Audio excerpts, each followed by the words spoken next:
बिस्मिल्लाहिर्रहमानिर्रहीम। अस्सलामुअलैकुम। रोज़ाना वाक़यात सुनने के लिए इस चैनल को सब्सक्राइब करें। बाबा फ़रीद रहमतुल्लाह अलैह फरमाते हैं, सियोस्तान में क़याम के दौरान मुझे पता चला कि शहर से बहर एक गार में एक दरवेश मुकीम है जो हर वक्त याद खुदाबंदी में मशगूल रहता है। मैं चंद दरवेशों के हमरा उनकी खिदमत में हाजिर हुआ और वो उस वक़्त कुरान मजीद की तिलावत फरमा रहे थे। जब कुरान मजीद की तिलावत से फारिग हुए तो ज़िक्र खुदाबंदी में मशगूल हो गए।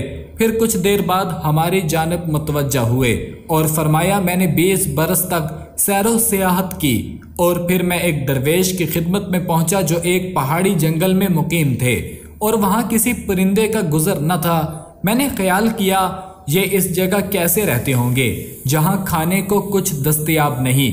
अभी ये ख्याल मेरे दिल में था। उन दरवेश ने कहा, तुम हैरान हो कि मुझे रिज़्क कैसे मिलता है जबकि तुम अल्लाह ताला को राज़िक मानते हो। फिर फरमाया, अल्लाह ताला ने जो रिज़्क मुकद्दर किया है वो ज़रूर मिलेगा। फिर इन्होंने मुझे बैठने को कहा और फरमाया कि तुम अल्लाह ताला की कुदरत का नज़ारा देखो। फिर इन्होंने फरमाया, ये जो पत्थर सामने पड़ा है इसे तोड़ो।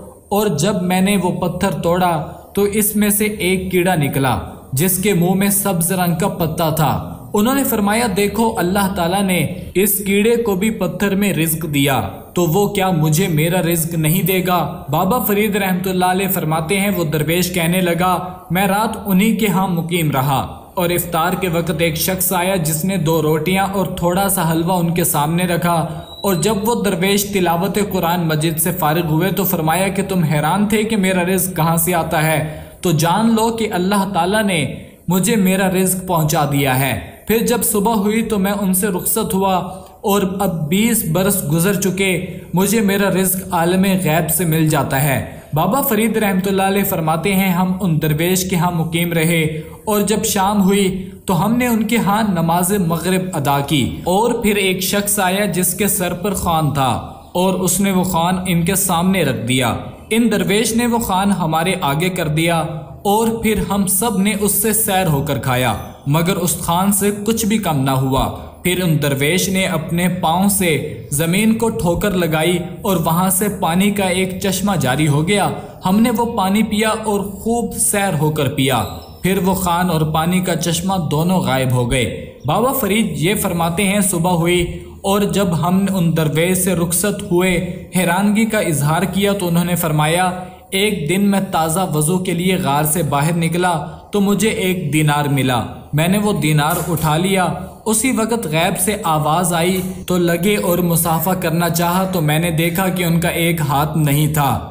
उसने कहा, तू झूठा है और तू कहता था कि मैं मुतवक्किल हूँ और मेरा वादा भी तुझसे यही था कि अगर तूने तवक्कल किया तो मैं तेरे रिज़्क का ज़ामिन होऊंगा, मगर तूने इस दीनार को उठाए हुए अपने वादे को फरामोश कर दिया। बाबा फरीद फरमाते हैं, उन दरवेश ने कहा कि जब मैंने गैब से आवाज़ सुनी तो फ़ौरन वो दीनार फेंक दिया और अपना वो हाथ जिसने अल्लाह अज़्ज़ा वजल की रज़ा के बग़ैर दीनार उठाया था उसे भी काट फेंका। और अब मैं 20 बरस से इसी हरकत पर नादिम हूँ और अपनी निगाहें आसमान की जानिब बुलंद नहीं करता और ख़ुद को मलामत करता हूँ कि मैंने ऐसी हरकत क्यों की। बाबा फरीद रहमतुल्लाह अलैह ने जब ये वाक़या बयान किया तो फरमाया कि अल्लाह ताला के साले बंदे ऐसे ही होते हैं जो एक लम्हे के लिए भी याद खुदाबंदी से गाफिल नहीं होते और अल्लाह ताला की रज़ा के बगैर कोई काम नहीं करते, इसलिए उनके रिज़्क का ज़िम्मा अल्लाह ताला ने ले रखा है और वो अपने रिज़्क के लिए ख़ार नहीं होते। मज़ीद इसी तरह की वीडियोज़ देखने के लिए चैनल को ज़रूर सब्सक्राइब करें।